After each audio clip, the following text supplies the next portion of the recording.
Hey guys, Graham here from therecordingrevolution.com with another 5 minutes to a better mix video tutorial. We've been looking at 31 mixing tips in 31 days.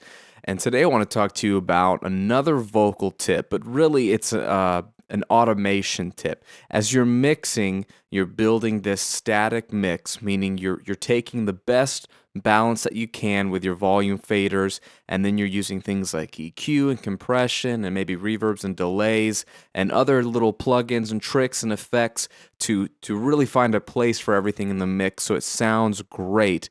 But much like if you were to mix a live show, you wouldn't just throw up the faders, get a good tweak on the mixing console, and then let the band play the whole show with your back turned to it or your hands in your pockets. You're going to keep your hands on the mixing console more than likely.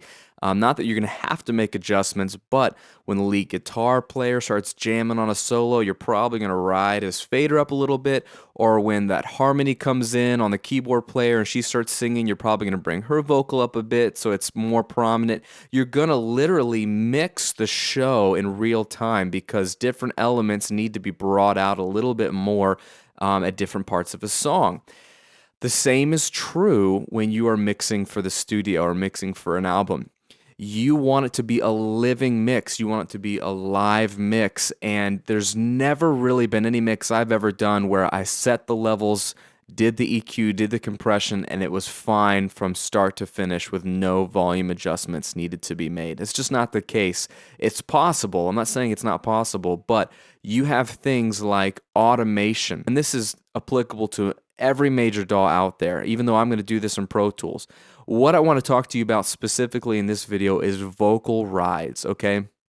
This is going to have to become part of your workflow if you're doing a pro mix, is once you've got everything sounding great and you've got levels where you want them and you've done the core part of the mix, meaning everything's pretty much in place, you want to go back and listen to your lead vocal in particular from start to finish and do any volume automation necessary to make sure that every word and syllable is heard and audible. Now, compression helps a lot with this, okay? I've done videos on compressing your lead vocal to get a more consistent level, but even that, it's not perfect, okay? So there's usually, for me, a handful of words, a handful of phrases that I'll go ahead and write in some automation to bring up and level or down if it's a little too hot, just so I can hear everything over the mix. And I want to show you a real simple example right here today, and then you can apply the concept to your home mixes. In verse 2 of this song, it's coming out of an interlude, and the very first line of her vocal is just too quiet.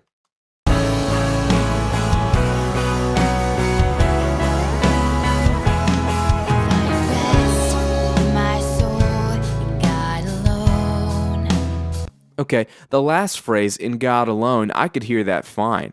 The guitars have rung out, it's in the verse, but really the very beginning when she says "find rest" and a little bit in "Oh My Soul," there's just a lot of guitars happening and it's just sung really quietly. So what I'm going to simply do is ride that vocal level with some volume automation.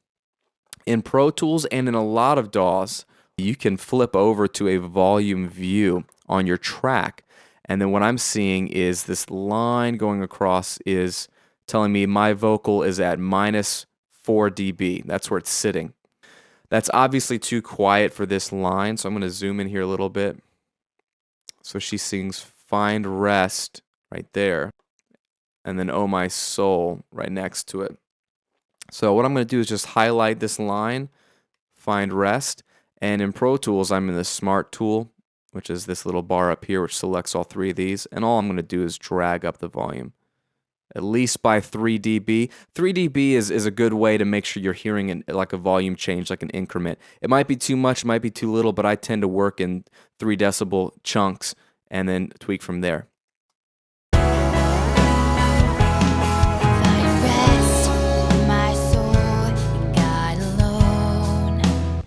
Much better. I mean, that was really simple. I think it brought up that level audibly to match the other two phrases.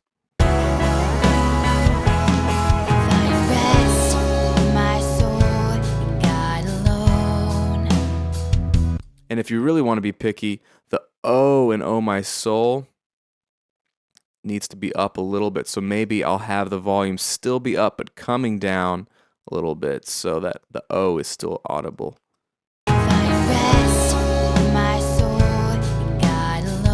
I mean, if you even hear that. But you can get really specific, and you can basically, and this is what I'll do, is go through a track and listen line by line and make sure everything is working. Make sure everything is audible. And you can take a look. I've done some other rides here, up, down, up, down. It's a little bit hotter here in the final chorus. Every pro mix that's being done out there, there is careful attention made to making sure that you ride the vocal perfectly so that it's on the radio and people can hear every part of the lyric. All right? That's vocal riding, and this is Graham at therecordingrevolution.com with another 5 minutes to a better mix. Can't wait to see you on the next video.